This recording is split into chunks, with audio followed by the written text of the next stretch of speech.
को लेकर छिड़े विवाद की प्रेमानंद महाराज और उनके बीच विवाद थम नहीं रहा। अब ब्रज ने कथावाचक प्रदीप मिश्रा के खिलाफ मोर्चा खोल दिया है। प्रदीप मिश्रा के खिलाफ ब्रज के संत महंत और धर्माचार्यों ने महापंचायत की है। इस महापंचायत में धर्माचार्य, संत महंत और महामंडलेश्वर ने प्रदीप मिश्रा के ब्रज में प्रवेश करने पर रोक लगा दी है। ये महापंचायत प्रदीप मिश्रा की ओर से राधा रानी को लेकर की गई विवादित टिप्पणी की वजह से हुई है। इस महापंचायत में प्रदीप मिश्रा को माफी मांगने के लिए कहा गया है। प्रदीप मिश्रा के खिलाफ जो महापंचायत हो रही थी वो खत्म हो गई है और फैसला सुना दिया गया है। हमारे साथ बात करने के लिए महाराज जी मौजूद है। महाराज जी, क्या निर्णय लिया गया है इस पूरी महापंचायत में प्रदीप मिश्रा के खिलाफ? देखिए, ब्रज के समस्त संतों के द्वारा, भक्तों के द्वारा, आचार्यों के द्वारा जो यहाँ महापंचायत हुई है उसमें यही प्रस्ताव मुख्यतया पारित किया गया है, जिसके अनेक बिंदु हैं, लेकिन जो इसका सार है वो मैं आपको बता रहा हूँ कि प्रदीप मिश्रा को ये चेतावनी दी गई है कि वो 3 दिन में अपने सोशल मीडिया या किसी भी मीडिया माध्यम से राधा रानी के खिलाफ उन्होंने जो शब्द कहे हैं उसके लिए वो माफ़ी मांगे और ये शब्द कहें कि मेरी मति खत्म हो गई थी जो मैंने ऐसा वक्तव्य दिया, अब मैं माफ़ी मांगता हूँ। इसके साथ ही 7 दिनों में उनको यहाँ पर आकर राधा रानी के मंदिर में नाक रगड़कर माफ़ी मांगनी होगी। पहला प्रस्ताव ये था। दूसरा प्रस्ताव महाराज फिल्म के खिलाफ था, जो कि आज नेटफ्लिक्स पर आ चुकी है।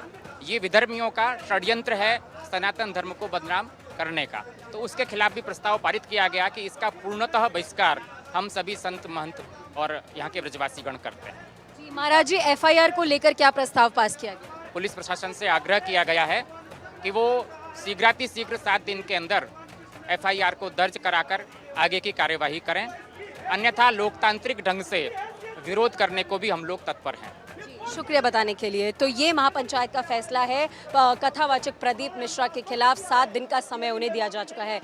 संतों की महापंचायत से फैसला सामने आ गया है। हमारे साथ आचार्य जी मौजूद हैं। क्या फैसला लिया गया है महापंचायत में प्रदीप मिश्रा के खिलाफ? ये खुला फैसला हुआ है कि उसको स्पष्ट कहना पड़ेगा कि मेरी मति मारी गई, जो लाडली जी के बारे में आप शब्द बोला। द्वितीय प्रस्ताव उसके बाद नाक रगड़ने के लिए यहाँ आएगा। तृतीय प्रस्ताव, यदि वो ऐसा नहीं करता है, पूरे ब्रजमंडल में उसको कहीं भी घुसने नहीं दिया जाएगा।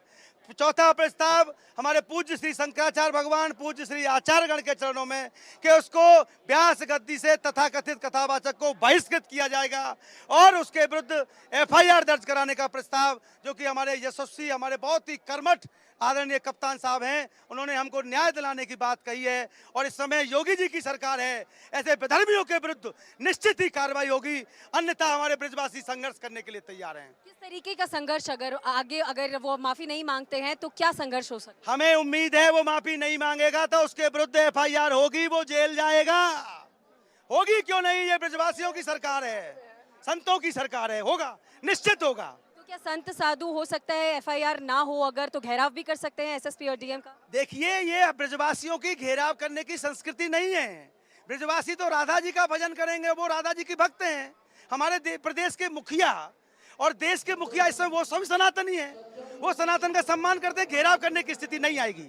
शुक्रिया बताने के लिए। तो ये है प्रस्ताव जो पास किया गया है इस पूरी महापंचायत से प्रदीप मिश्रा के खिलाफ। कैमरा पर्सन हिमांशु के साथ मैं मेहंदी गर्ग, एनजे न्यूज़।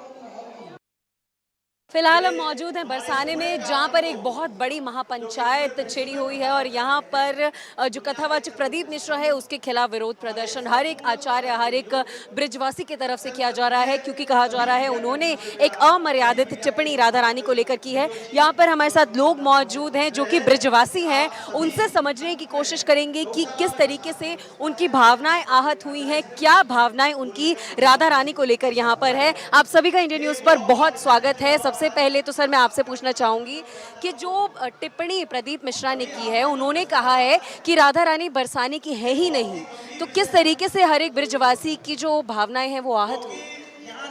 ये जो प्रदीप मिश्रा ने जो टिप्पणी हमारी राधा रानी, हमारी आराध्य राधा रानी के प्रति जो टिप्पणी की है, बहुत निंदनीय है।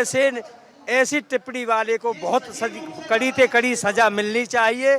जब तक वो राधा रानी के दरबार में जब तक नाक नहीं रगड़े, तब तक उनको कोई माफ़ी नहीं है। माफ़ करेंगी तो उनको केवल राधा रानी ही माफ़ कर सकती हैं, हम लोग कुछ नहीं कर सकते। हम तो उनके विरोध में हर तरीका से साम दाम दंड भेद हर तरीका से लड़ने मरने के लिए तैयार हैं।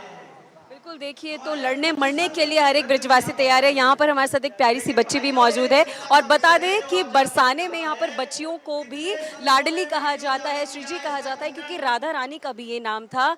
आप भी इस महापंचायत में आज आप आए हो, तो किस तरीके से राधा रानी की आप पूजा करते हो, कितना मानते हो राधा रानी को और क्या भावनाएं जुड़ी हैं राधा रानी?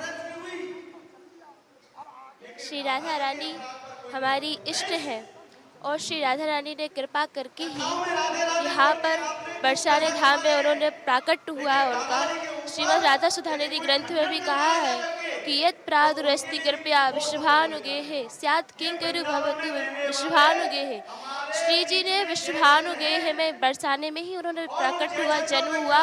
हम सभी जीवों पर उन्होंने कृपा करने के लिए ये जन्म लिया है, प्राकट हुआ है उनका।